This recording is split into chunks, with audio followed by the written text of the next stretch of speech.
Watu wa Mungu, Bwana Yesu asifiwe sana. Jina la Bwana lipewe sifa. Ninashukuru sana kwa kupata wasaa huu tena kwa kuweza kuongea na watu wa Mungu. Tunaongea na watu wa Mungu kwetu sisi ambao tunaoamini katika Mungu. Tunaoamini katika tumaini ya kwamba tumaini pekee linatoka kwa Mungu wa mbinguni. Unajua, sio kila mtu ambaye anaamini hivyo. Si kila mtu kabisa anaamini katika Mungu. Katika kipindi hiki tunao Wakristo ambao ni Wakristo kwa sababu jina lake yeye ni Mkristo, labda kwa sababu alizaliwa katika familia ya Kikristo, au kuna wakati aliokoka kweli akaingia katika imani ya Kikristo, na hapo sasa anaamini kabisa kwamba yeye ni Mkristo na imeisha. Lakini moyoni mwake hana huyu Kristo. Hana Kristo kabisa. Na utagunduaje kwamba mtu huyu hana Kristo? Ni kwa sababu matatizo yake yanapotokea, matatizo yake ya msingi, hawezi akayasogeza kwa Kristo.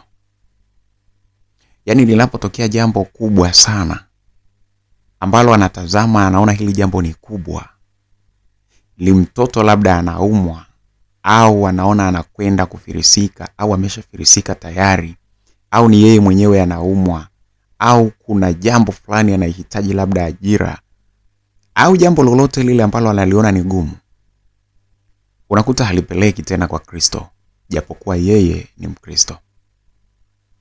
Huyu tunamuita ni Mkristo jina, na ni Mkristo kabisa, lakini ambaye hana Kristo ndani yake.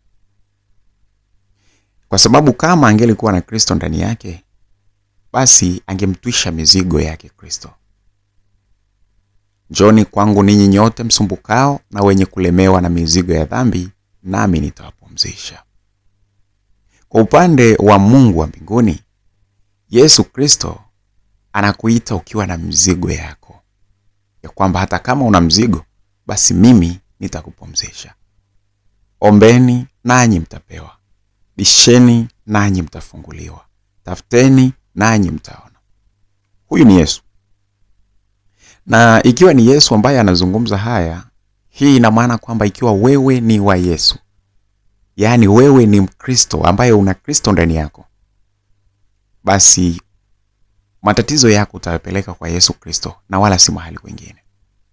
Lakini badala yake tunaishi katika hali ya Ukristo tukiwa tunaamini kabisa kwamba Kristo ndiye wetu, lakini linapotokea jambo gumu ni lazima tuende tukatafute mizizi, tukatafute kusafishwa nyota, tukatafute, yaani tunakwenda kutafuta kwa miungu mingine. Lakini kwa majina yetu tunaitwa sisi ni Wakristo. Hii inaonyesha kwamba ni Wakristo kwa maana ya uumini, kwa sababu tunaamini pamoja, tunakwenda kusali pamoja, lakini kiukweli ni kwamba ndani yetu hatuna Kristo, lakini tuna mtu mwingine ambaye tunayemwamini. Sasa katika sisi ambao tunaoamini sasa katika Kristo, na matatizo yetu yanapotokea tunayasogeza katika Kristo, ndio maana sasa tunakuwa na ule utaratibu wetu wa kutiana nguvu, kukumbushana ni namna gani Kristo anataka kuishi. Hebu tufumbe macho tuombe. Watu wa Mungu. Baba yetu na Mungu wetu unaishi mahali pa juu mbinguni, jina lako takatifu na litukuzwe sana. Asante Mungu kwa muda na wakati huu. Jaribu kunena na watu wako kwa namna ya kipekee sana. Na msogeza mtu wako ambaye anaamini katika wewe. Mbariki sana na endelea kuidumisha ile imani yake anayokuamini katika wewe.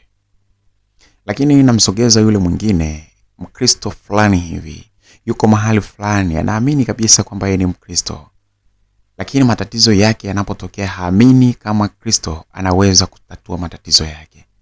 Anapokuwa na matatizo ya kibiashara, matatizo ya kiuchumi kwa namna yoyote, matatizo ya magonjwa, amekwenda hospitalini akaambiwa ugonjwa huo bwana hatuoni ni kitu gani mtu anaumwa, tatizo lake lile halisogezi kwa Kristo. Huyu naye naomba umpelekee wokovu wa namna ya pekee sana. Hebu mpe kuelewa na kukuamini zaidi.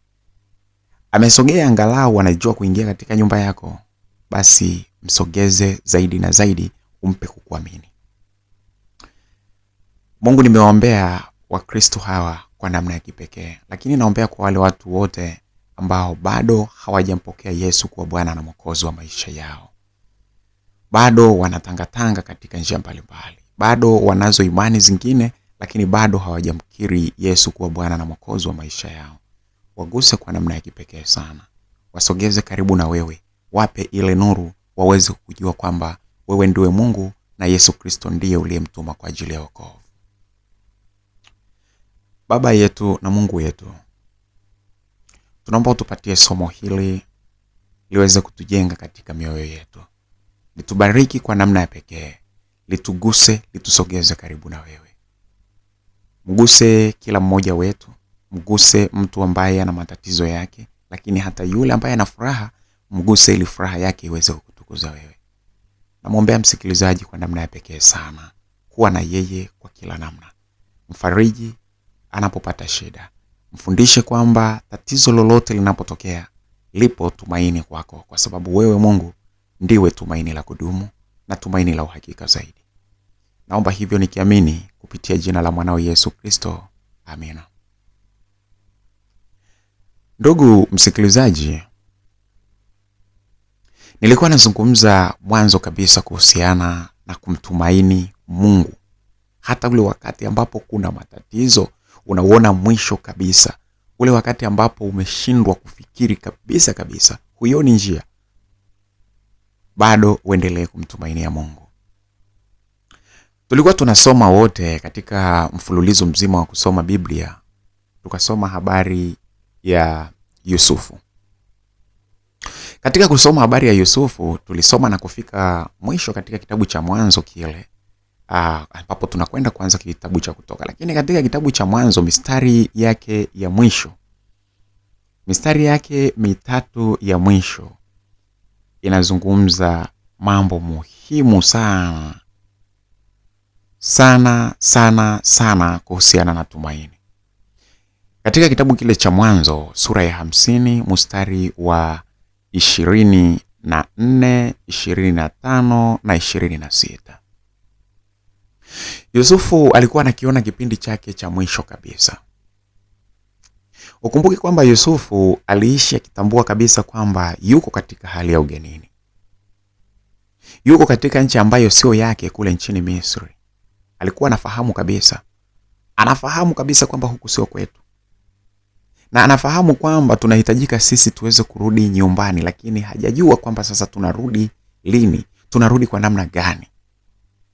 Alikuwa hafahamu, lakini na yeye alikuwa anaitazamia nchi mpya, nchi nzuri ambayo ni ile nchi ya ahadi.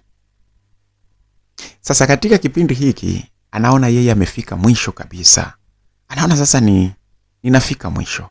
Lakini unaposikiliza maneno ya Yusufu, pamoja na kwamba ni mtu ambaye anafika mwisho, tena ule mwisho mbaya sana ambao kila mtu anauchukia, yani kifo. Yusufu anafikia kipindi cha mwisho cha kufa kabisa, lakini aliliona tumaini.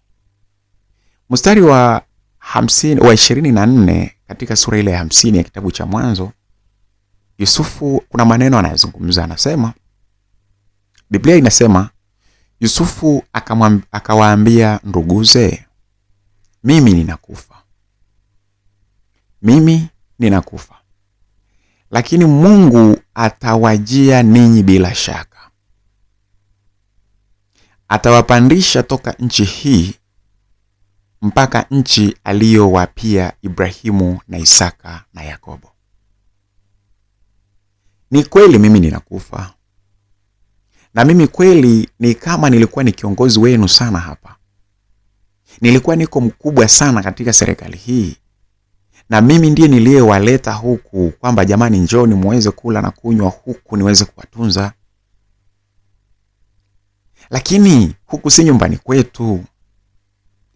Tuna ahadi ya kurudi katika nchi ya baba zetu. Lakini mimi sasa ninakufa. Yusufu angeweza kuambia ndugu zake, sasa mimi ninakufa, nafikiri hali imekwisha. Au Yusufu angeweza kukata tamaa kabisa, akaona sasa kumbe hatutarudi tena katika nchi yetu ya ahadi. Kwa sababu sasa mimi ninakufa, inawezekana hao watu wakawa mateka wakabaki huku siku zote. Inawezekana ndio basi tena Lakini Yusufu yeye pamoja na kwamba anakufa, anasema Bwana Mungu atawajia ninyi bila shaka. Anaondoka, yuko kwenye safari ya mwisho kabisa ambayo kila mwanadamu haipendi, safari ya umauti, lakini bado Yusufu analiona tumaini kwa watu wa Mungu. Anawaambia, naamini Mungu atawajia ninyi bila shaka na atawapandisha kutoka nchi hii mpaka nchi ambayo aliowapia Ibrahimu na Isaka na Yakobo. Hili ni tumaini kubwa sana. Ni tumaini kubwa sana ambalo Yusufu analo. Anawapia, anasema mstari ule wa 25, anasema Yusufu akawaapisha wana wa Israeli, akasema, bila shaka Mungu atawajia ninyi, nanyi mtaipandisha huko mifupa yangu. Yaani Yusufu pamoja na kwamba anakufa, lakini analo tumaini kwamba mifupa yake bado itarudi katika nchi ya ahadi. Mifupa yake bado itarudi katika nchi ya ahadi, kwa sababu anawaambia Mungu bila shaka atawajia ninyi na kuwapandisha katika nchi. Lakini mtakapokuwa mnapanda katika nchi ile ya ahadi ambayo hata mimi nilikuwa naitarajia kwamba nitarudi kule, lakini sasa hivi mimi ninakufa, niwaapishe kwamba Mungu atawajia na kuwapandisha kule, na mtaipandisha mifupa yangu katika nchi ile. Ni kweli kabisa kwamba mimi ninakufa, lakini kufa kwangu sio mwisho. Sio mwisho kabisa. Mungu atawajia, na naomba atakapowajia na waapisha kabisa kwamba lazima muichukue mifupa yangu muipeleke kule, kwa sababu bado ninalo tumaini kwamba nitarudi nyumbani.